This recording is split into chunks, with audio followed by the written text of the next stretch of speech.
अस्सलामुअलैकुम, आप देख रहे हैं द लास्ट स्टार। मैं हूं हमजा तारण। मेरे साथ मौजूद हैं राना मोहम्मद अजीम साहब और इस्लामाबाद स्टूडियो से हमारे साथ मौजूद हैं साकिब बशीर साहब।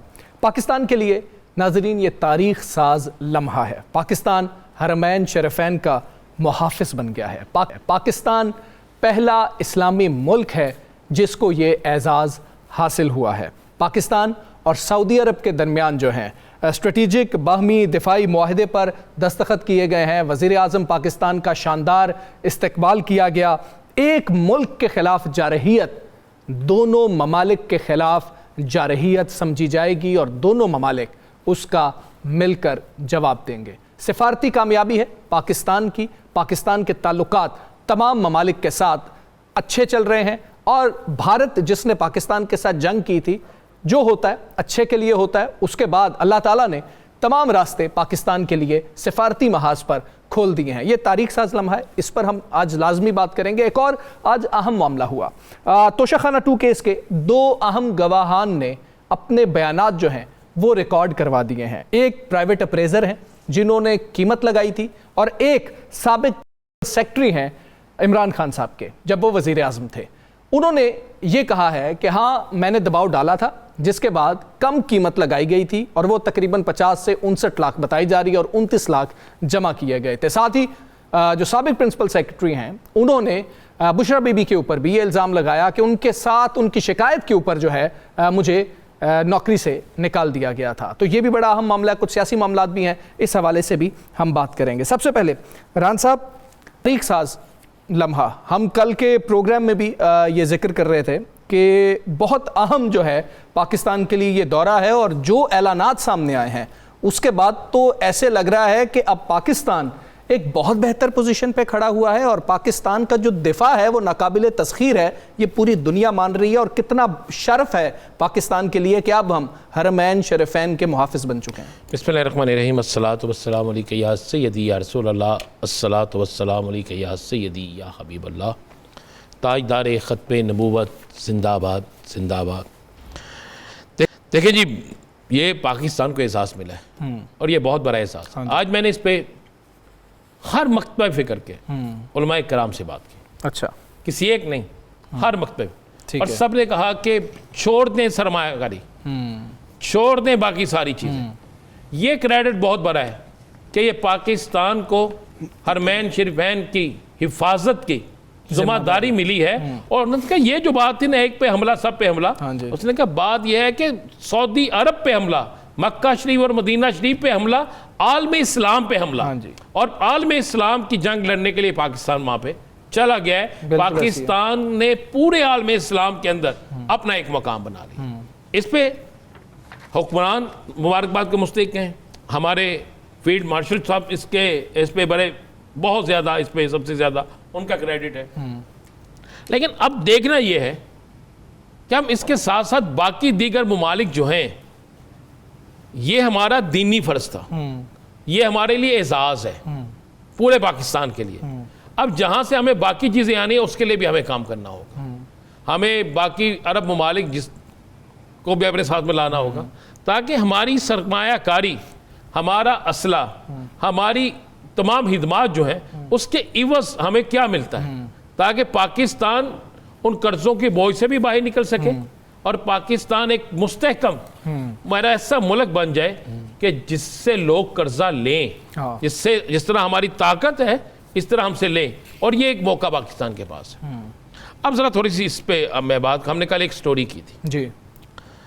उस स्टोरी के 2 किरदार थे माफिया के। उस माफिया के 2 इतने बड़े किरदार थे कि जिसकी इंतहा भी नहीं। आज मैं खुद गया उस दफ्तर में, ये हमारे बिल्कुल साथ ऑफिस के है जहाँ पर लोग फिंगर करवाने आते हैं। मैं उस दफ्तर में गया तो मैंने कोई 20 लोगों से पूछा कि यार आप कौन सा वीज़ा लगवाने आए हैं। वहाँ पे सिर्फ उनके होते हैं जो विजिट वीज़ा या जिनका फैमिली वीज़ा, फैमिली वहाँ पे है, या दूसरा वीज़ा जिसे हम कहते हैं वर्क परमिट वीज़ा। उनमें से 95% लोग वो थे जो 3 माह के विजिट वीज़े पे जा रहे। अच्छा, मैंने सवाल किया, मैंने भी उन्हें कहा मैं भी एक विजिट वीज़े पे जाना चाह रहा हूँ, मैं भी आया हूँ। ठीक है। तो मुख्तलिफ देहात से, मुख्तलिफ जगह से आए थे। तो उन्होंने कहा जनाब तुसी जाके वापस आना है। अच्छा, मैंने कहा यार क्यों नहीं आना? उसने कहा असी कोई नहीं जाना, असा दिता 2.5 लाख रुपया। अच्छा, ये वो गांव के देहात के, उन्होंने कहा असा दिता 2.5 लाख रुपया और 2.5 लाख च उन्होंने कहा कि सारा कुछ होएगा। मैं कहा किस कंपनी ने आपका? उन्होंने कहा कंपनी उतों दी आ ते इत्थों दी भी कंपनी आ। अच्छा, मैंने वो कागज़ 1-2 के पढ़े तो वहाँ पर देखने में जो चीज़ आई, आप कभी जाके देखें तो बड़ी लंबी लाइनें लगी होती। मैं हैरान रह गया कि इतनी बड़ी तादाद में 3 माह के लिए जाने वाले अनपढ़ हैं, 3 माह के लिए जाने वाले मजदूर टाइप हैं। कोई 3 माह के लिए जाने वाला जो वीज़ा होता है ना वो वही लगवाता है जिसे वहाँ पे कोई बड़ा ज़रूरी काम हो। 2.5-3 लाख रुपए क्यों देगा कोई? ऐसे ही है। अगर उम्रा करना है तो 40-50 हज़ार का वीज़ा मिल जाएगा। हाँ जी। अच्छा, जब मैंने चेक किया तो वो दोनों उसी ग्रुप के निकले। अच्छा, यानी उन दोनों 2 जो ग्रुप थे ना, उसी पता चला कि ये लोग यहाँ से 3 माह का वीज़ा लगवा के जाते हैं और वहाँ पे जाकर ये स्लिप हो जाते हैं, ये है असल खरगोश। और रोज़ाना की बुनियाद पर 100, 150, 200 वीज़ा लग जाता है। अच्छा, जब मैंने ये सारी स्टोरी कर ली तो मैंने पूछा, मैंने कहा ये होता क्या है? उन्होंने कहा जी चूँकि इसमें कोई मेडिकल नहीं होता, अच्छा, इसमें कोई चीज़ नहीं होती। यहाँ पर उन्होंने दर्जनों सिर्फ जाली कंपनियाँ बनाई हुई हैं मुख्तलिफ नामों से। अच्छा, उन कंपनियों के नाम वीज़ा है, हाँ, 3 माह का वीज़ा है, बंदे का नाम लाना है, ये इस कंपनी की तरफ जा रहा है। वो 3 माह का वीज़ा चला गया, ठीक है, जाके एतमाद में पैसे जमा करवाए, सही है, वहाँ पे थम हुए, ठीक है, थम होने के बाद चला गया। अब इतनी डॉक्यूमेंटेशन में कमाल की उन लोगों ने की हुई ये चीज़ें कि कोई उसे रिजेक्ट कर ही नहीं सकता। अच्छा, और फिर वो लोग वहाँ चले जाते। असल खरगोश ये है, हाँ, वहाँ जाके उन लोगों ने किसी सूरत में भी वापस नहीं आना। आना कब है वापस?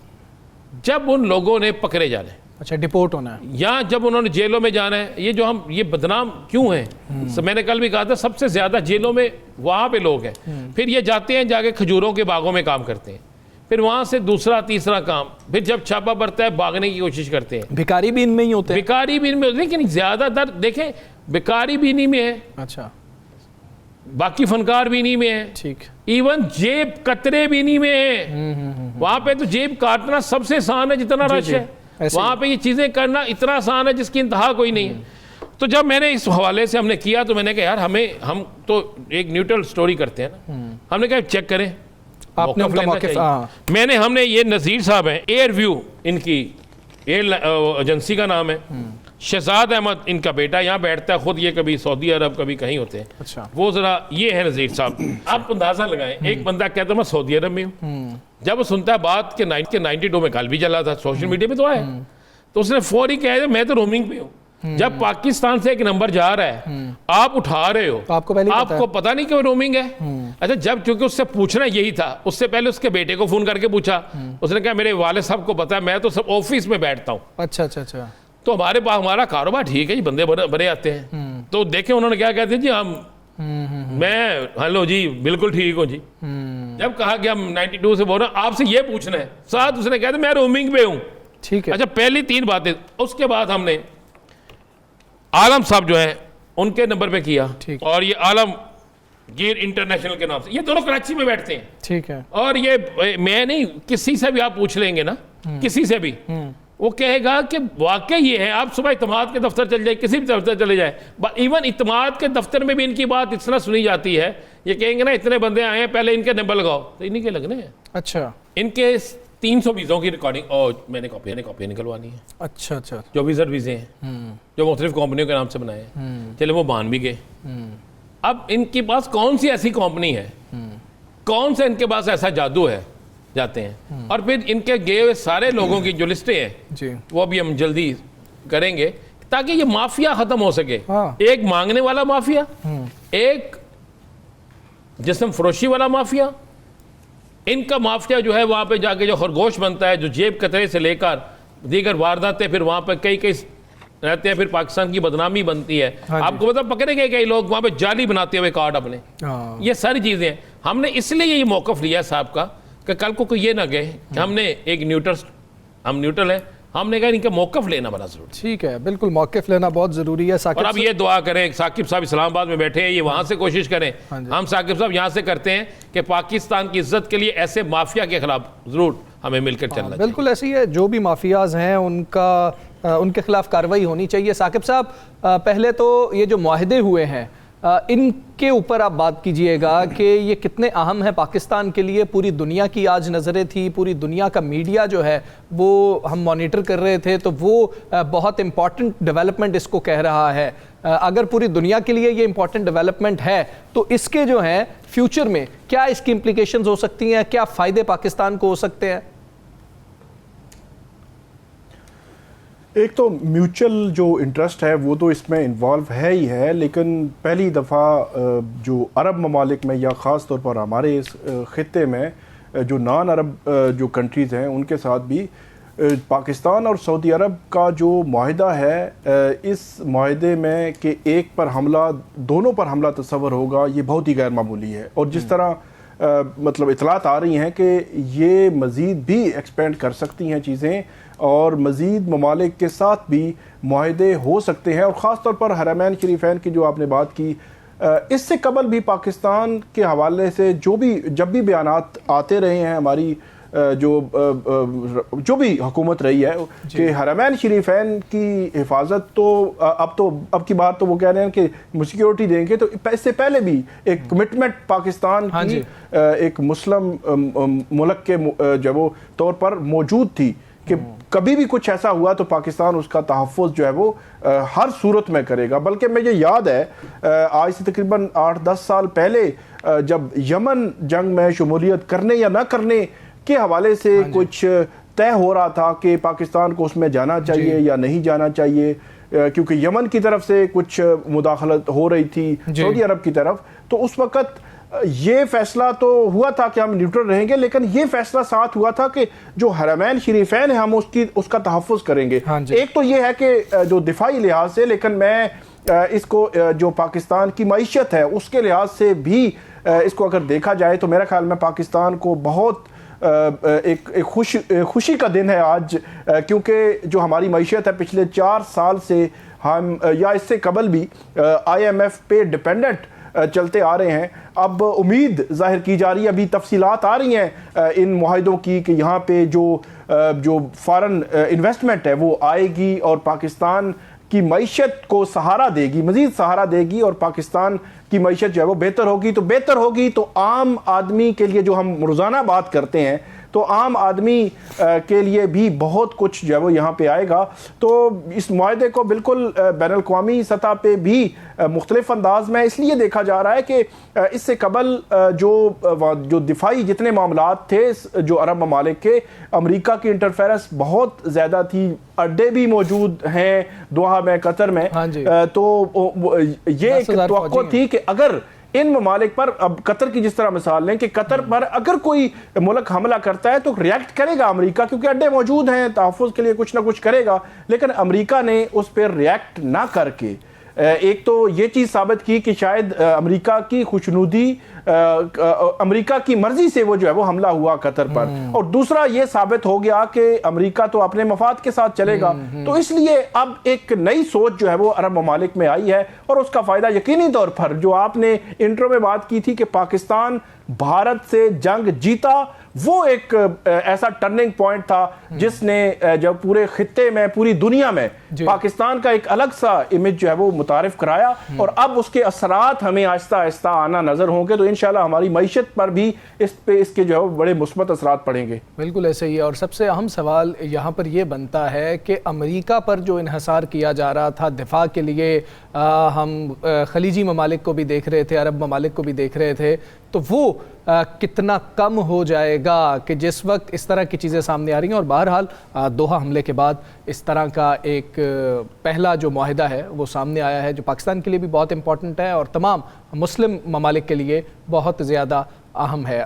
साकिब साहब, अगर हम आगे चलें और बात करें कि ट्रायल के हवाले से, कल आप कह रहे थे कि शायद उनको इमरान खान साहब का ट्रायल जो है अब वीडियो लिंक के ज़रिए होगा, और आपने कल ही ये खदशा जाहिर कर दिया था कि वो शायद इस पर अग्री नहीं करेंगे, ये 9 मई का जो ट्रायल है। इस हवाले से बताइए, आपके पास क्या खबर है, क्या डेवलपमेंट हुई है? एक तो हमजा जो इमरान खान हैं उनके खिलाफ 30 के करीब 9 मई के केसेस हैं। ये सारे सरगोदा, फैसलाबाद, लाहौर, पिंडी, गुजरांवाला तमाम मिला के तमाम ट्रायल जो है वो इस वक्त रुके हुए हैं। उसकी वजह ये है कि उनकी प्रेजेंस ज़रूरी है। ठीक है। अब पहली बार जो है वो आज भी मैंने चेक किया, प्रोसिक्यूशन ने ये कोशिश की है कि वो वीडियो लिंक के जरिए अगर इमरान खान साहब का ट्रायल पिंडी में शुरू हो जाता है, जिसके हवाले से इमरान खान साहब की इतलात आ रही हैं, आज भी मेरी उनके वकला से बात हुई, वो इसको चैलेंज जो वो कर रहे हैं और वो इमरान खान की प्रेजेंस चाहते हैं, एटीसी पिंडी में हो ट्रायल या जेल में हो।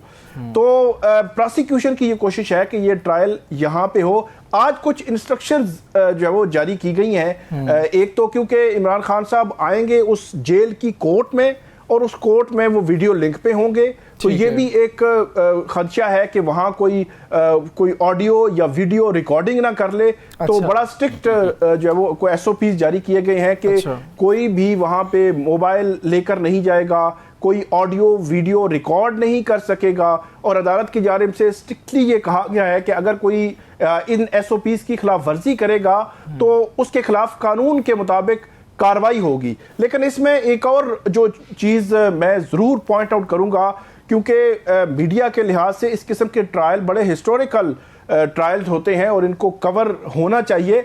इंसदाद दहशतगर्दी अदालत जो रावलपिंडी है उसकी जानिब से मीडिया पर पाबंदी है, ये आज की नहीं है, कुछ अरसा कबल की पाबंदी है। वहाँ पे मीडिया पर्सन जाके इसको कवर नहीं कर सकते। तो मैं ये एज ए कोर्ट रिपोर्टर भी ये बात करूंगा कि सुप्रीम कोर्ट में चीफ जस्टिस याया अफरीदी जो सबसे बड़ी अदालत है, उनका कमरा अदालत खुला हुआ है। जस्टिस अमीनुद्दीन खान जो आईनी बेंच के हेड हैंड हैं, उनका कमरा अदालत खुला हुआ है। पूरी मुल्क की हाई कोर्ट्स खुली अदालतें हैं, वहां पे जब जैसे चाहें जाके मीडिया पर्सन उसकी कवरेज करते हैं। इस्लामाबाद की एटीसी कोर्ट्स खुली हुई हैं, वहां पे जाकर कवरेज की जा सकती है। तो एटीसी पिंडी ने या एटीसी लाहौर, उन्होंने पाबंदी मीडिया पर क्यों लगाई हुई है? ये पाबंदी जो है वो उठनी चाहिए, क्योंकि ओपन ट्रायल्स हैं, शफाफियत भी आनी चाहिए। और इन ट्रायल्स में बाज़-औक़ात प्रोसिक्यूशन के हक में बहुत कुछ होता है, बाज़-औक़ात उनके खिलाफ भी होता है, मुल्ज़मान के हक में भी होता है। तो मीडिया तो एक इंडिपेंडेंट मुबस्सर उसको कहें या इंडिपेंडेंट व्यूअर जो चीज़ अंदर हो रही है उसी को मीडिया रिपोर्ट करेगा, तो ये खुद से तो कुछ नहीं कह सकता। बात यह है कि ये खौफ की अलामत है एक सियासी जमात के रहनुमा से। उसकी तस्वीर आ जाती है सुप्रीम कोर्ट से तो शोर मच जाता है, ट्रेंड बन जाता है।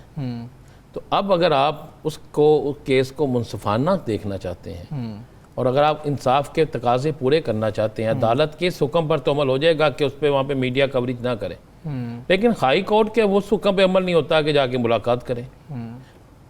हाई कोर्ट के हुक्म पे अमल नहीं होता, नीचे हो जाता है। क्यों नहीं इमरान खान को लाया जाता अदालत में? मुजरिम है ना, लाए अदालत में। क्या इससे पहले पाकिस्तान की तारीख में ऐसा हुआ है?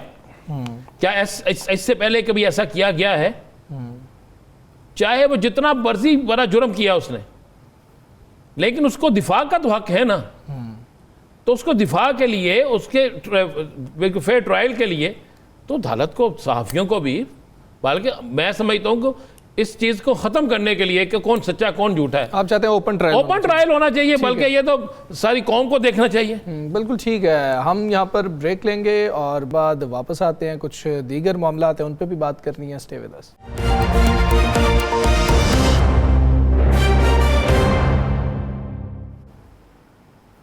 वेलकम बैक जी। अगर वफाकी हुकूमत की बात करें तो जहाँ पर खुश आइंद एक चीज़ हुई वो ये हुआ कि वज़ीर आज़म पाकिस्तान शहबाज शरीफ साहब सऊदी अरब के दौरे पे गए। वो बड़ा अहम दौरा है, तिजारत के हवाले से क्या फ़ायदे होंगे, जो वज़ीर आज़म साहब ने कहा भी कि हम इसको बढ़ाना चाहते हैं, सरमायाकारी को भी, ये तो हम बात करेंगे। लेकिन लम्हा मौजूद में हुकूमत को बहुत से मसाइल का सामना है, जैसे कि सैलाब है, सैलाब के बाद लोगों को आबाद करना है और माशी तौर पर पाकिस्तान को जो नुकसान हुआ है उसका इजाला करना है। ये बहुत बड़ा चैलेंज है। साथ ही एक और जो रिपोर्ट है वो जुलाई में मरकज़ी हुकूमत के कर्ज़ों में 350 अरब रुपए का मज़ीद इजाफा हो गया है और ये जो है एक साल के दौरान वफाकी हुकूमत के कर्ज़ों में 8,615 अरब रुपए का इजाफा रिकॉर्ड किया गया है। क्या हम इजाला मज़ीद कर्ज उठाकर करेंगे, इस पर हमने बात करनी है। हमारे साथ मौजूद है मुआविन खुसूसी बराए तिजारत राना एहसान अफजल साहब। राना साहब, बहुत शुक्रिया आपका,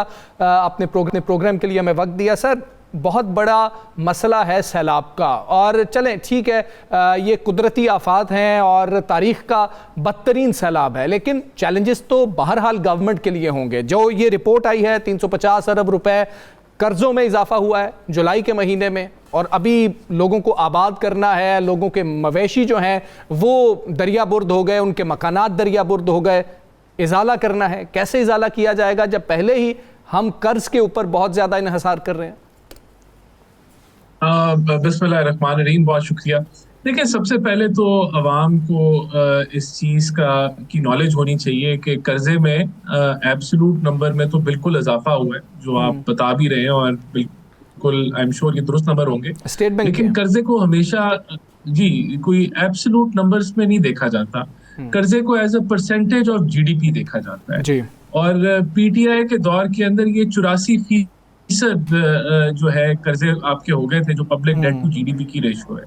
तो इस वक्त अल्हम्दुलिल्लाह 70% पे आ चुके हैं। तो as a percentage of GDP आपके कर्जे जो हैं कम हो रहे हैं। तो ये एक खुशाइन बात है, क्योंकि इनका तयन भी ऐसे ही किया जाता है कि आपका जो हुजम है जीडीपी का, उसके कितने फीसद आपके कर्जे हैं, तो उसमें कमी आई है। तो ये एक इंडिकेशन है कि हम बेहतरी की तरफ माशी तौर पे जा रहे हैं। जो आपने बात की नुकसानात की, उसके लिए इस वक्त एक कमेटी जिसकी सरबराही एहसन इकबाल साहब कर रहे हैं, वो इस चीज की तैयारी लगा रही है। नेशनल फूड सिक्योरिटी के तहत लिम्स का इदारा है, जो life stock information management system है, कि कितने माल मवेशी का नुकसान हुआ। फिर इसी तरह जो स्पार्को का इदारा है, वो तयन लगा रहा है कि कितना आपको जो आपकी स्टेपल क्रॉप है, जिसमें आपका कनक है, चावल है, कॉटन है, उसमें कितना नुकसान हुआ। उसके अलावा एक तीसरी हमने चाइनीज कंपनी की मदद से हम सैटेलाइट इमेजेस के थ्रू इस चीज का तयन लगा रहे हैं कि और दीगर जो फसलें हैं उसमें क्या हमें नुकसान हुआ है, ताकि फिर उसके मुताबिक प्लानिंग करें। ये रिपोर्ट चंद दिनों के अंदर फाइनल आ जाएगी, और फिर हुकूमत, जो कि हमने एक ज़राअत की इमरजेंसी लगाई है, उसके तहत हम इसकी प्लानिंग करेंगे कि अगर ज्यादा नुकसान हुआ तो उसको कैसे हमने मैनेज करना है। लेकिन अब तक के अच्छा, राना साहब, एस्टिमेट आ रही है। राना साहब, एक तो आपको मुबारक हो, सऊदी अरब और पाकिस्तान की जो शराकतदारी और ये जो एक एग्रीमेंट हुआ है, ये बहुत बड़ी ये एक डेवलपमेंट है, और इस पे हुकूमत को बिल्कुल मुबारकबाद भी होनी चाहिए। अच्छा राना साहब, आपसे मैं अक्सर एक ही सवाल पूछता हूँ, आज भी मेरा वही सवाल है, हमें इस महंगाई से निजात कब मिलेगी? देखिए, अभी तो मैं आपसे इस चीज़ पे एग्री करूंगा कि सैलाब की वजह से जब सप्लाई चेन अफेक्ट होती है तो सब्जियों की कीमतें ऊपर की तरफ गई हैं, और हमें ये चैलेंज है इस वक्त कि हर चीज़ की गई है राना साहब, हर चीज़ की कीमत ऊपर गई है, मेडिसिन तक ऊपर गई है। मैं वही खाने पीने की अशिया, क्योंकि सप्लाई चेन डिस्टर्ब हुई है, तो इसको हमने काबू करना है। हम उम्मीद कर रहे हैं कि ये जल्द चीज़ें स्टेबलाइज हो जाएंगी, और अगर कोई ऐसी खुसूसी अद्वियात हैं जो हमारे लिए रोटी जिस तरह बड़ी अहम है, तो उसके लिए फिर हुकूमत जो है वो अपनी जो कमेटी बनी है वो सूबों के साथ मिलके अगला लायबिल सामने ले आएंगे। तो हम इन चीज़ों को काबू करने की कोशिश कर रहे हैं। देखिए, जो महंगाई में कमी, जो आपका बुनियादी सवाल है, वो तब आएगी जब ये मुल्क जो है तरक्की की शरह इसकी 5, 6, 7% पे जाएगी और बढ़ती चली जाएगी। तब उससे ये होगा कि लोगों की जो परचेजिंग पावर है वो बढ़ जाएगी, क्योंकि आमदन उनकी बढ़ रही होगी। तो ये इसका long term, medium term, short term हल है, और कोई इसका कोई नुकसान जो है उसके लिए इशू, चैलेंज हमारे लिए ये आता है कि जब भी हमारी ग्रोथ रेट 5, 6, 7% पे जाती है, तो हमारे खसारा जो करंट अकाउंट डेफिसिट वो इतना बढ़ जाता है कि हमें कशकोल लेकर डॉलर इकट्ठे करने के लिए फिर मसाइल पैदा हो जाते हैं। तो कोशिश हुकूमत की ये है कि हम बहुत जल्दी ग्रोथ ना लें और दोबारा उस मसले में ना फंस जाएं, बल्कि हम बड़ा परख के ग्रोथ की तरफ जाएं, और ऐसी ग्रोथ हो कि जो करंट अकाउंट के खसारे को बड़ा भी ना करे और ग्रोथ भी आ जाए। और उसके लिए जितना रिफॉर्म एजेंडा हम कर रहे हैं, और कोई शॉर्टकट नहीं है, कोई आप हमारी जगह किसी और जमात की हुकूमत बिठा दें तो वो भी जो मैंने आपको बातें की, अगर इस रास्ते से जाएंगे तो तभी कोई गुर्बत का हल निकलेगा, महंगाई का हल निकलेगा। बाकी महंगाई की शरह जरूर नीचे आएगी, लेकिन लोगों की आमदन बढ़ाने के लिए यही है कि आपकी जब ग्रोथ रेट 6% हो, फिर उसके बाद हम 7 पे जाएं, 2 पे ना आए खसारे की वजह से। तो ये बुनियादी हल है। राना साहब ये आपके बताइएगा कि जिस तरह जो कल रात को बड़ी अहम खबर पाकिस्तान और पाकिस्तान के जो ब्रदर इस्लामी मुल्क हैं सऊदी अरब के साथ ताल्लुकात पहले ही जो है वो उनकी कोई मिसाल नहीं है, लेकिन अब जो मुआहिदा हुआ है इसको आज बैनुल अक़वामी मीडिया ने भी बड़ी ही नुमायां कवरेज दी है। तो इसके बड़े असरात हैं पूरे हमारे इस खित्ते पर भी इस मुआहिदे के बज़ाहिर नज़र आते हैं। तो हमारे साथ कुछ तफसीलात आप शेयर करेंगे? देखिए, सबसे पहले तो बिल्कुल सफारती महाज पे अल्लाह ताला ने पाकिस्तान को बहुत बड़ी कामयाबी अता की है। इसके लिए हुकूमत Pakistan, prime minister Shahbaz Sharif, chief of army staff और पाकिस्तानियों की जो नेक तमन्नाएं हैं वो अल्लाह ताला ने कबूल की है। और इस खित्ते के अंदर पाकिस्तान का एक अहम किरदार पीस अचीव करने के लिए, रीजनल स्टेबिलिटी अचीव करने के लिए और दफाई महाज के ऊपर उभर के सामने आया है, जिसका रोल ना सिर्फ पाकिस्तान के बॉर्डर्स तक महदूद है बल्कि अब तो ये सऊदी बॉर्डर्स तक महदूद हो गया। इसकी दो बुनियादी जो चीज़ें अभी सामने आई हैं कि अगर किसी भी मुल्क सऊदीया या पाकिस्तान पे हमला होगा या एग्रेशन कोई मुल्क करेगा तो इसको समझा जाएगा कि दोनों मुल्क पे हमला होगा। चाहे वो सऊदी अरेबिया होगा पे अगर कोई हमला करता है तो इसको समझा जाएगा कि पाकिस्तान पे भी हमला हुआ है, और अगर कोई पाकिस्तान पे हमला करता है तो इसको समझा जाएगा कि सऊदीया पे भी हमला हुआ है, उसका रद्दो-अमल उसके मुताबिक होगा। और दूसरा, बिल्कुल जो हरमैन शरीफैन की जो उसका तहफ़्फ़ुज़ है उसकी जिम्मेदारी के ऊपर भी पाकिस्तान जो है वो शरीक होगा। तो ये दो बुनियादी, बाकी इसका जो ओवरऑल फ्रेमवर्क है उसकी डिटेल जल्द सामने आ जाएंगी। ये एक नई शुरुआत है।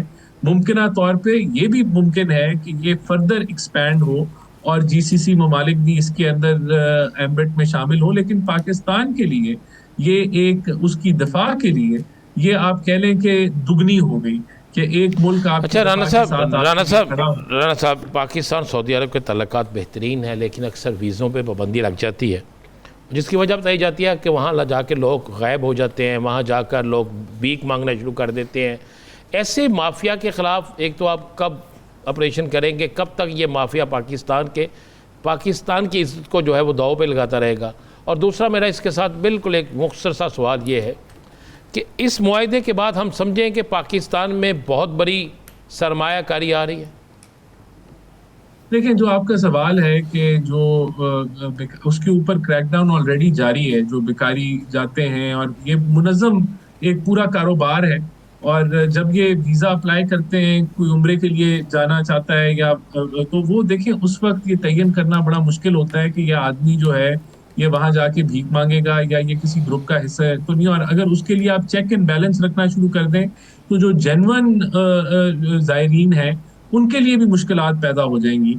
तो ये बड़ा टेक्निकल मामला है। अगर हमें कोई सऊदी की तरफ से कोई शिकायत आती है, किसी की कोई लोगों की निशानदेही होती है तो उनके तो पासपोर्ट खत्म, बैन कर दी, उनको पासपोर्ट ही नहीं दोबारा इशू। राना साहब, हमने तो सबूतों के साथ कल भी स्टोरी दी थी, लेकिन कल एक बहुत बड़ा इवेंट था जिसकी वजह से नहीं हुआ। नहीं, आप बड़े माफिया का नाम दे रहे हैं, लेकिन उस माफिया तक अगर आप पहुंच जाएंगे तो ये पाकिस्तान पे एहसान होगा।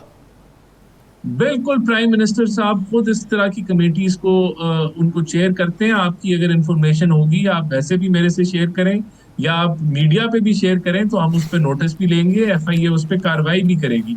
दूसरा, बिल्कुल आपका जो दूसरा हिस्सा है सवाल का, हम बिल्कुल जो हमने 1.5-2 साल में सऊदीज के साथ एंगेज किया है इन्वेस्टमेंट के हवाले से, ये जो हमारा SMDA हुआ है, जो स्ट्रेटेजिक म्यूचुअल डिफेंस एग्रीमेंट है, इसके तहत हम बिल्कुल समझते हैं कि इसकी बुनियाद पे और इस बुनियाद के ऊपर जो इमारत खड़ी होगी उसमें सरमायाकारी पाकिस्तान में आएगी।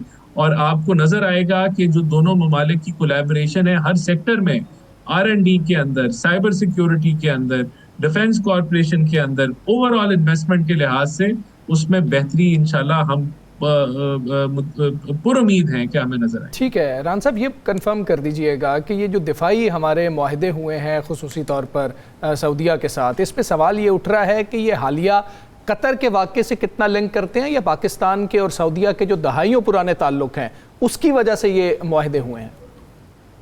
देखिए, बिल्कुल, एक तो ये दोनों फैक्टर्स हैं। आप किसी एक फैक्टर को रद्द नहीं कर सकते, दोनों फैक्टर्स हैं। एक तो पुराना हमारा जो बायलैटरल रिलेशनशिप है जिसमें पहले भी ताउन रहा है डिफेंस का, लेकिन इस लेवल का जो मुआहदा है, इसकी दुनिया में या तो नेटो को आप स्टडी कर लें, नेटो के अंदर ऐसी मिसाल है, हाँ जी। वरना आपको बायलैटरल मुआहदों में ऐसी मिसाल नहीं नजर आती कि इतनी स्ट्रॉन्ग स्टेटमेंट हो कि एक मुल्क पे हमला जो है वो दोनों मुल्क पे समझा जाएगा। तो ये इसकी नौयत और है, और इसमें ये जरूर फैक्टर है कि पाकिस्तान का जो इंडिया के साथ अभी जो मुकाबला हुआ, जिसमें पाकिस्तान ने इंडिया को मुंह तोड़ जवाब दिया, फिर ईरान के मामले में सालिसी की, और ओवरऑल जो डिप्लोमेटिक एक अरूज पे अल्हम्दुलिल्लाह अल्लाह की बरकत से हमारी पॉलिसी जारी है। तो ये सारी वो चीजें उसने कल्मिनेट किया है इस मुआहदे के अंदर, आपकी तारीख सऊदीया के साथ और ये हालिया जो चीजें होती रही हैं, ये फैक्टर्स आप इनको रद्द नहीं कर सकते। बड़ा देखें, फिर ये आपने जो पूरा ये अभी जो कतर के साथ हुआ, किस तरीके से वहाँ अमेरिकन बेसेस हैं लेकिन फिर भी उधर हमला हो जाता है। ये सारे वो फैक्टर्स हैं जिसके अंदर मुल्क का पूरा दुनिया का निज़ाम तब्दील हो रहा है, और एक जो हेजेमनी थी एक मुल्क की, उससे हम एक मल्टीपोलर वर्ल्ड में जा रहे हैं, और रीजन के अंदर इस तरह की नई डेवलपमेंट्स आ रही है। तो ये हालिया जो मामलात हैं, जाते जाते सवाल जो है वो कतर के साथ भी हमारा कोई इस किस्म का मुआहदा हो सकता है मुमकिन तौर पर, क्योंकि ऐसे लग रहा है अरब ममालिक जो है वो इसराइल के इस एक्ट की वजह से हिल गए हैं, और अमेरिका जिसको अड्डे बने हुए हैं कतर दोहा में, उन्होंने उसको रिएक्ट भी नहीं किया। तो कतर या सऊदी जो अरब ममालिक हैं वो एक नई सोच के साथ आगे बढ़ रहे हैं, ऐसे लग रहा है।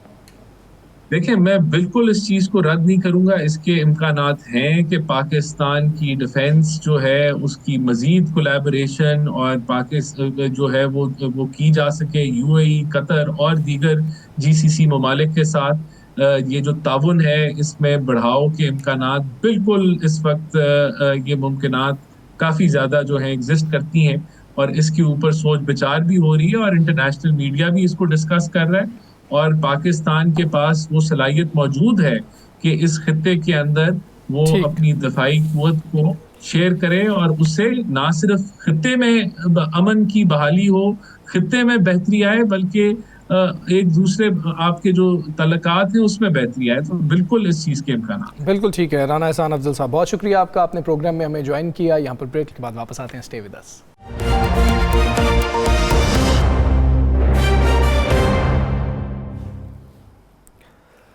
वेलकम बैक जी। अगर हम बात करें पाकिस्तान तहरीक इंसाफ के खुसूसी तौर पर बानी पीटीआई के हवाले से, तो तोशाखाना 2 केस में 2 अहम गवाहान के बयानात सामने आए हैं, और एक साबिक प्रिंसिपल सेक्रेटरी हैं जिस वक्त इमरान खान वज़ीर आज़म थे, और एक जिन्होंने कीमत लगाई थी जो एक प्राइवेट अप्रेजर थे। बड़े अहम बयानात हैं ये। उन्होंने यही कह दिया कि जी कि हाँ हमने ज़बरदस्ती जो है कम कीमत लगाई थी। ये बयान कितना इंपॉर्टेंट है तोशाखाना 2 केस। और दूसरा, अलीमा खान साहिबा जो हैं वो यही समझ रही हैं कि बार बार वो ये ख़दशा ज़ाहिर कर रही हैं कि बहुत उजलत में जो है ये मुकदमात चलाया जा रहा है, और इसमें जल्द बानी पीटीआई को सज़ा भी हो सकती है। उनको ये लगता है कि कार्रवाई इस तरीके से चलाई जा रही है कि उनको सज़ा देना ही मकसूद है। ये उनकी राय है। तमाम तर सूरत हाल पर बात करेंगे। हमारे साथ मौजूद है नईम हैदर पंजोता साहब। पंजोता साहब अस्सलाम वालेकुम। बहुत शुक्रिया आपका। पंजोता साहब, पहले तो आज ये जो 2 गवाहान के बयान सामने आए हैं वो कलमबंद किए गए हैं। दोनों एक दूसरे के बयान की तायीद कर रहे थे, और जो साबिका प्रिंसिपल सेक्रेटरी साहब हैं वो तो 2-2 तनख्वाहों का भी आज जिक्र कर रहे थे, यानी कि अपने आप को भी बारहा उन्होंने गिल्टी इसमें जो है साबित भी किया कि जी कि हाँ मैं गिल्टी था। 2019 से 2021 तक वो डबल तनख्वाहें लेते रहे हैं। ये बयान केस पर कितना असरअंदाज होगा आपके ख्याल में? बहुत शुक्रिया, बड़ी नवाजिश आपने मौका दिया जी। देखें, आपने देखा कि ये तोशाखाना का केस पहली दफा स्टार्ट नहीं हुआ, बल्कि ये चौथा केस है। पहले आपने इलेक्शन कमीशन में सजा तो देखी, यानी डिस्क्वालीफाई किया गया। फिर आपने देखा कि तोशाखाना जिस तरह हुमायूं दिलावर साहब ने चलाया, फिर अडयाला जेल के अंदर ट्रायल चला। ये चौथा केस है, और कानून वाज़ेह कहता है कि कोई अगर जुर्म करता है, उस आइन का आर्टिकल अगर आप 13 पढ़े तो उस जुर्म के ऊपर एक दफा ट्रायल किया जा सकता है, एक दफा ट्रायल किया जा सकता है। ये नहीं हो सकता कि एक शख्स को एक जुर्म के ऊपर बार बार सजा दी जाए। एक ही नौयत का मामला था, तो ये सिर्फ और सिर्फ इमरान खान को जेल में रखने के लिए एक जो लंदन प्लान था उसकी एग्जीक्यूशन हो रही है, जिसमें बेशक तोशाखाना 1 हो या तोशाखाना 2, 3, 4 हो, या अलकादर हो, या फिर 9 मई के केसेस हो। अब जहां गवाहों की बात आपने की है, तो गवाह जितने पेश किए गए हैं इससे पहले भी सेम वही गवाही उधर भी आई है, सेम यही गवाही इधर भी आई है, और उस गवाही की बुनियाद के ऊपर जो सजा दी गई थी वो हाई कोर्ट के अंदर जाते ही वो सजा नहीं टिक पाई, सजा सस्पेंड हो गई। और वहां अदालत ने ये देखा कि इस ट्रायल के अंदर जिस तरह मुज़क्कर-खेज़ तरीके से किया गया है उसके अंदर तो कोई ऐसी चीज नहीं है जो कि सजा ठहरने का या उसको आगे बढ़ाने का मौक़िफ़ देती हो, तो लिहाजा सजाएं मुअत्तल भी हुई और वहां पर सारा ये सिस्टम एक्सपोज भी हुआ। दूसरी तरफ अगर देखा जाए, जो अहमद है उसके ऊपर जिस तरह प्रेशर था वो मुझे पता है, मैं जानता हूं कि किस तरह का प्रेशर था, और पहले केसेस के अंदर भी उनसे गवाही लेने के लिए प्रेशर डाला गया, लेकिन वो अपने मौका पर कायम, उन्होंने कहा जी मैं क्यों झूठी गवाही दूंगा। और आप देखें कि अचानक से चौथे केस के अंदर वो कैसे नमूदार हो गए, इससे पहले केसेस के अंदर वो क्यों नहीं हुए, तो उनके ऊपर भी दबाव डालकर ये बयान लिया गया है। जितने गवाहों के बयानात हो, चाहे वो इनाम शाह हो या कोई और हो, तमाम के तमाम कोई वैल्यू नहीं रखते, क्योंकि जोर जबरदस्ती धौंस के जरिए ये बयान लिए गए हैं जिनकी कानून के अंदर कोई वैल्यू नहीं सुबह है। तारीख भी है ना हाई कोर्ट में, इस पे आप इसको ट्रायल रोकने के लिए, उस पर आप क्या देख रहे हैं? और ऊपर आज वो भी आपका 100 ये जो अब्दुल कादिर ट्रस्ट वाला है इसकी एक केस भी लग गया है, आप इन दोनों को क्या किस तरीके से देख रहे हैं? कल आपको रिलीफ मिलता हुआ नजर आ रहा है? लेकिन सुबह जो है तोशाखाना टू केस की समाअत है, इसमें बेसिकली हमने अर्ली हियरिंग की दरखास्त दी थी, तो उस पर समाअत होगी और उसमें हमने यही सदा की थी कि इस केस को फिक्स कर लिया जाए, क्योंकि हमने कहा था कि ये चौथी दफा केस चलाया गया है, ये चलने के काबिल नहीं है, तो ट्रायल कोर्ट ने ये इस्तदा हमारी मुस्तरद की, हम हाई कोर्ट के अंदर आए। अब आप दूसरी तरफ देखें, अगर सजा हो जाती है तोशाखाना 2 केस के अंदर ट्रायल कोर्ट के अंदर, तो फिर इस दरखास्त का यहाँ हाई कोर्ट रजू करने का क्या फायदा रह जाएगा? तो आपने कानून इसलिए बनाया है कि किसी के साथ ना इंसाफी ना हो। आप अगर लेट इंसाफ देते हैं, लेट दरखास्त सुनते हैं, तो वो दरखास्तें सारी इन्फ्रक्चर्स हो जाती हैं। तो पहले ये दरखास्तें जो है डिसाइड करनी चाहिए कि ये क्या ये केस बनता भी है या नहीं। आप वहां आखिरी स्टेज के ऊपर पहुंच चुके हैं, 2 गवाह सिर्फ रह गए, उसके बाद 342 की स्टेटमेंट होगी, फिर जो है दफा का मौका दिया जाएगा और फिर सजा की तरफ बढ़ेंगे। तो ये एक पैटर्न है जो पहले भी आजमाया जा रहा है और हम ये इस्तदा कर रहे हैं, आज भी जाकर ये इस्तदा की, मैं खुद वहां मौजूद था, हम जाकर रिक्वेस्ट हमने की कि अलकादर ट्रस्ट केस को भी लगाया जाए और इसको भी लगाया जाए। अलकादर को 25 को रखा है, इसको सुबह रखा है। अब देखते हैं अदालत किस तरह आगे बढ़ती है। और सुबह बड़ी एक और अहम समाअत है जो 9 मई के केसेस की है, जो रावलपिंडी के अंदर है। अब देखिए, इमरान खान की तस्वीर से इतना खौफ था, पैगाम से इतना खौफ आ चुका है कि इमरान खान, पहले तकरीरों के ऊपर पाबंदी, उससे पहले आप देखें हमला किया गया कि इमरान खान को हटा दिया जाए। अब पैगाम के खौफ की वजह से वीडियो लिंक के जरिए प्रोग्राम बनाया गया कि इमरान खान को वीडियो लिंक के ऊपर पेश किया जाए। सुबह पूरा कर्फ्यू होगा उस इलाके के अंदर जहां पर ये एटीसी कोर्ट है और हर तरफ पाबंदी लगाकर लोगों को कहा जा रहा है कि आप जो जिसका केस मुकदमा हो वो जहां जाए। देखिए, इमरान खान को आप क्यों नहीं कोर्ट के अंदर, ओपन कोर्ट के अंदर पेश करते? अगर इमरान खान को आप कहते हैं कि आप लाहौर से सफर करके इस्लामाबाद आए और बायोमेट्रिक वाले कमरे के अंदर जाएं और वहां से आप उसको अगवा कराएं, वहां उसकी जान को खतरा हम बताते भी रहे, उस वक्त आपने जबरदस्ती पेश कराया। आज आपकी कस्टडी के अंदर है तो आप सिक्योरिटी नहीं फराहम कर सकते। उन्हें लाएं, सुप्रीम कोर्ट में भी लाएं, उन्हें हाई कोर्ट में भी लाएं, यहाँ ओपन ट्रायल करें, पूरी दुनिया देखे, मीडिया देखे कि किस तरह नाइंसाफी की जा रही है। और पूरी दुनिया जो है वो देखना चाहती है अपने लीडर को जिसका खौफ है। आपकी तस्वीर उसकी है। साहब ये बताएं, पंजोता साहब, आज आप जो चीफ जस्टिस सरफराज डोगर, उनके जो सेक्रेटरी के ऑफिस में भी गए, आपकी मुलाकात शायद नहीं हुई उनसे, या अलीमा खान की हुई, या क्या हुआ, वो रुदात बताइएगा कि वहाँ क्या हुआ, क्योंकि केसेस इमरान खान साहब के इसी तरह लग रहे हैं। वहाँ आप जाते हैं, रिक्वेस्ट करते हैं, फिर केस लगता है। और दूसरी ये भी बताइएगा कि सुप्रीम कोर्ट में चीफ जस्टिस याह्या अफरीदी साहब से भी सुना है अहम मुलाकात हुई, तो उस मुलाकात में क्या हुआ? ख़त के हवाले से आपको लगता है कि सुप्रीम कोर्ट के चीफ जस्टिस याह्या अफरीदी साहब कुछ जो मुलाकातों पर पाबंदियां हैं ये इन मामलात को देखेंगे, या बुशरा बीबी के जो चेकअप के हवाले से बात की है इमरान खान साहब ने?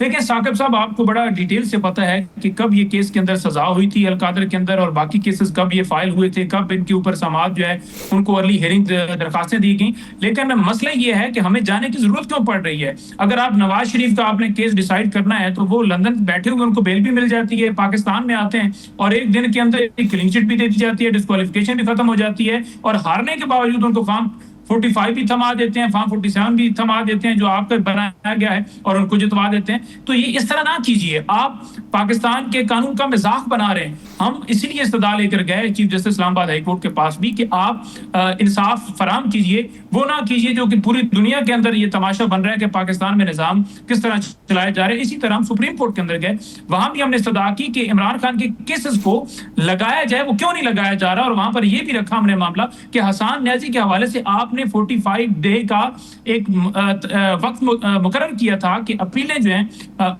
उनका हक दिया जाएगा 45 दिन के अंदर, लेकिन वो नहीं दिया गया। इसी तरह से इमरान खान को बुनियादी तमाम जो हकूक हैं उनके वो सलब हैं, उनको हकूक हासिल होने चाहिए, उनको आइसोलेशन के अंदर रखा हुआ है। और जो अगवाकारियां, ये छापे जो मामला चल रहे हैं उनको नोटिस में, हमारा काम है दरवाजा खटखटाना। कोई ये ना कहे कि हमारे तक तो रजू क्या कहा चीफ जस्टिस साहब ने, क्या कहा याहिया अफरीदी साहब ने? लेकिन उन्होंने मेक श्योर किया है, उन्होंने कहा है कि हम आपको 24 घंटों के अंदर इसके ऊपर अप्लाई देंगे। अब देखते हैं कि वो किस तरह उसके अंदर अप्लाई देकर इसके अंदर जाकर कोई मामला करते हैं, इंसाफ फराम करते हैं, क्योंकि उनकी तरफ सुप्रीम कोर्ट से आगे हमारे पास क्या फॉर्म है। हाई कोर्ट के जजेस देख रहे हैं कि हमें इंसाफ फराम किया जाए, पाकिस्तान की अवाम देख रही है कि हमें इंसाफ फराम किया जाए।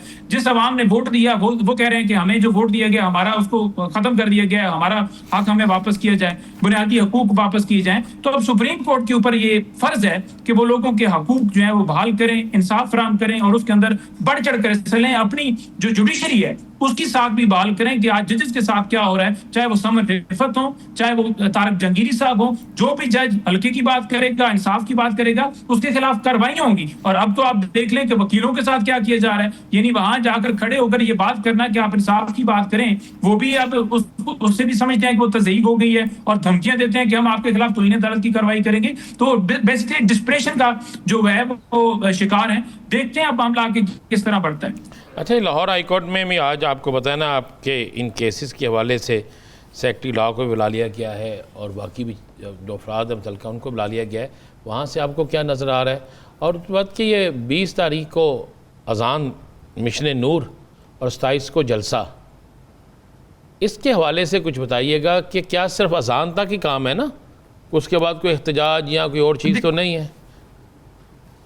देखें, आप देख लें कि जो इस वक्त पूरे पाकिस्तान के अंदर माहौल है, 26वीं तरमीम हो चुकी है और अदालतें बिल्कुल आपके सामने ये सारा मामला क्या है। लेकिन इमरान खान साहब को आप दाद दीजिए कि ये सारा कुछ होने के बावजूद वो हमेशा कहते हैं कि मैं अदालतों के जरिए रिहाई लूंगा और अदालतों के ऊपर जो है वो डिपेंड कर रहे हैं और कह रहे हैं कि जजेस खड़े हो जाएं और जो खड़े हुए उनके लिए वो दाद दे रहे हैं और जो नहीं खड़े उनको कह रहे हैं कि आप भी खड़े हो जाएं, क्योंकि ये मुल्क का मामला और मैं मुल्क की खातिर हूँ। बाकी रहेगी जलसे की बात, इंशाल्लाह ताला आप देखेंगे कि पूरे पाकिस्तान से लोग निकलेंगे और पेशावर जलसे के अंदर पहुंचेंगे, क्योंकि उनको उनके कप्तान ने पुकारा है और जब भी उनका कप्तान उनको पुकारता है वो आते हैं। और इंशाल्लाह ताला तमाम लोग पार्टी लीडरशिप को मुतहद हो के अल-यमीन हो, जुनैद अकबर हो, बाकी तमाम हो, इस काज के लिए कि जब खान की कॉल आती है वो एग्जीक्यूशन करने के अंदर भरपूर रोल अदा करते हैं। और आप देखेंगे कि वहां जो जिस तरह शहर को बसाया जाएगा, रौनकें जिस तरह से होंगी, जिस तरह से आवाम होगी, जिस तरह से चार्ज क्राउड होगा, वो आपके सामने मंजरनामा पेश करेगा। पूरी कौम बार बार निकल के बोल के बता के सारा कुछ कह रही है कि खुदारा पाकिस्तान को जो है उसकी जो है वो साख को बचा लीजिए, पाकिस्तान की खुददारी पे कंप्रोमाइज ना कीजिए, हम तो गुलाम कौम नहीं है, हम एक आज़ाद कौम है, हमारी राय का एहतराम कीजिए। ठीक है, आप समझते हैं कामयाब जो है जलसा होगा। पंजोता साहब बहुत शुक्रिया आपका, अपने प्रोग्राम में वक्त दिया। रान साहब, यही सवाल मैं आपकी तरफ लेके आऊँगा कि ये जो 27 को जलसा होना है, इसमें कोई ऐलान भी होगा? जलसा किस तरह का होगा? KP में आपकी अपनी हुकूमत है, आप किस लेवल पे ये जलसा करने जा रहे हैं? और अली अमीन साहब का टेस्ट है इसमें कोई? देखिए, इसमें बिल्कुल अली अमीन का टेस्ट है। अली अमीन गंडापुर साहब जो है उनका टेस्ट भी है, उन्होंने ऐलान भी किया और उन्होंने उसके बाद आपने देखा डियाला के बाद जो गुफ्तगू की, उन्होंने वो अपनी तरफ से वो सारी चीज़ें ख़त्म की। और आज आपने वो देखा कि उनके जो बैरिस्टर साहब हैं, मिस्टर सैफ, उनका भी ट्वीट देखा आपने। उन्होंने कहा जी हम कोई ये मत समझे कि किसी प्रेशर में गए, हम तो साथ थे और साथ ही गए हैं और साथ ही रहेंगे। अब मेरे पास जो इतलात है और मुझे ये इतलात तहरीक इंसाफ के अंदर से मिली। अच्छा। उन्होंने कहा बहुत कोशिश की जा रही है, बहुत ज़्यादा, कि किसी तरीके से इस जलसे को ना किया जाए, क्योंकि सिक्योरिटी के अंदर नहीं किसी और तरफ से कहा जा रहा है कि इस जलसे को ना किया जाए। ठीक है, सिक्योरिटी प्रॉब्लम्स जो हैं, हालात जो हैं, उसको देखा जाए और दीगर मामलात को देखा जाए। खुदा न हादसा कोई वाक़या हो गया तो वो किस तरफ जाएगा।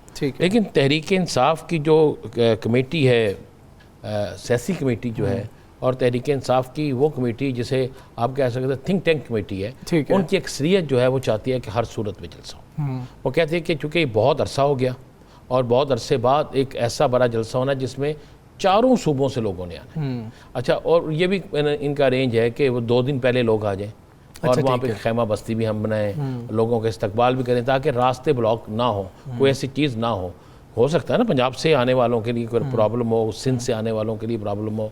सिंध से तो मेरा ख्याल है मुश्किल से अब लोग पहुँचे जो हालात चल रहे हैं, और इसी तरह पंजाब से जो है वो वही पहुँचेंगे जो बड़े ख़ास होंगे, जो बहुत ज़्यादा सैलाब का एक मसला हुआ है।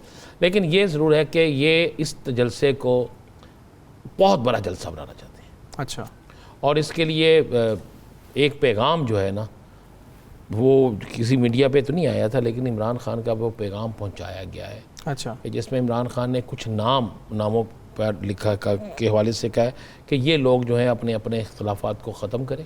अच्छा, और इनका मरकज़ सिर्फ ये जलसा होना चाहिए, इससे हट के कोई चीज़ मतलब आपका इंतज़ामिया से इख्तलाफ है या नहीं है, ये साइड पे रखें, आपने जलसे में जाना है। जलसे इंतज़ामिया से भी अपने आपस में जो ग्रुपिंग है, ठीक है, उनका उसको ख़त्म करें और इस जलसे को एक बड़ा और ऐसा जलसा बना दें कि जिससे कामयाब जलसा हो। और ये भी सुनने में आया कि इमरान खान की आर्टिफिशियल तकरीर जो है वो इस जलसे में सुनाई जाएगी, उनका पैगाम सुनाया जाएगा। अब कोशिश ये की जा रही है कि अगर ये जलसा होता है, तहरीक इंसाफ के अंदर से कुछ लोग कोशिश कर रहे हैं कि ये जलसा, इस जलसे में कोई ऐसी गुफ्तगू ना हो जो किसी सिस्टम में आके इनके लिए प्रॉब्लम पैदा करे। और इस पे अली मीन गंडापुर भी कोशिश कर रहे हैं, अच्छा, बाकी भी कर रहे हैं। अब देखने वाली बात यह है कि अगर खुदा न खास्ता उससे पहले कोई ऐसा हादसा हो जाता है तो फिर जलसे की क्या पोजीशन होगी। ठीक है, और अगर क्लियरेंस नहीं मिलती सिक्योरिटी तो की, सिक्योरिटी देखें, सिक्योरिटी तो मिलनी है उसी तरफ से अली मीन गंडापुर की गवर्नमेंट है ना, तो ऐलान भी अली मीन गंडापुर ने किया है। अब ये दोनों चीज़ों पे बड़ा गौर हो रहा है कि किस तरीके से किया जाए, लेकिन तैयारी का हुक्म दे दिया गया है। ठीक है, मेरे पास आज एक इनकी शख्सियत आई थी तो मैंने उन्हीं से पूछा, तो उन्होंने कहा जी हम लोग तो 3 दिन पहले चले जाएंगे, ठीक है, क्योंकि हमें कहा गया कि अब ये उज़र नहीं चलेगा कि रास्ते बंद हैं, और ये भी उज़र नहीं चलेगा कि मैं गिरफ्तार हो गया हूँ। उन्होंने कहा ये सारी चीज़ें जो हैं उन्होंने बड़ी सख्ती से इस पर वाज़े तौर पे पॉलिसी दी है। ठीक है साकिब साहब, रोका तो जाएगा इस हवाले से कि कोई इस तरह की सख्त बात ना हो जिस तरह से राना साहब कह रहे हैं। मैं आखिरी कमेंट आपसे चाहूँगा, लास्ट मिनट है। अली अमीन साहब अमूमन कोई सख्त बात ऐसी कर देते हैं कि सारे मुश्किल में आ जाते हैं, उनको कौन रोकेगा? नहीं, वो सख्त बात तो करते हैं। हम अक्टूबर वाले, सितंबर, अक्टूबर और नवंबर वाले जो एहतजाज हैं उसको देख चुके हैं, बहुत बातें उन्होंने की। अभी रिसेंटली भी जो एहतजाज का ऐलान था, उन्होंने कहा था कि 90 रोज़ में हम उनको रिहा करवाएंगे इमरान खान साहब को। तो मेरे ख्याल में वो 90 रोज़ होने में भी 10-20 दिन ही रह गए हैं। तो अली अमीन गंडापुर साहब एक और बयान दाग देंगे और उसका असर अगर आप कहें कि क्या है, जब आप इस तरह के बयानात देते हैं और उसके बाद उस पर अमल नहीं करते तो वो बेअसर हो जाते हैं। तो अब अली अमीन गंडापुर के उन बयानात की भी यही सूरत हाल है। और पीटीआई पेशावर में बहुत बड़ा जलसा कर ले, बड़ा तारीखी जलसा कर ले, उसमें गैदरिंग भी हो जाएगी, सब कुछ हो जाएगा। उसका इम्पैक्ट क्या है? हुकूमत को प्रेशराइज कर सकते हैं, कर सकेंगे? मेरा नहीं ख्याल कि हुकूमत जो ठीक है, अपने ही सूबे में अगर जलसा कर भी लेते हैं तो उसका इम्पैक्ट क्या होगा, ये एक सवाल बहरहाल रहेगा। प्रोग्राम का वक्त खत्म हुआ, इजाजत दीजिए। राना अजीम साहब को, साकिब बशीर साहब को मुझे इजाजत दीजिए। अल्लाह हाफिज़।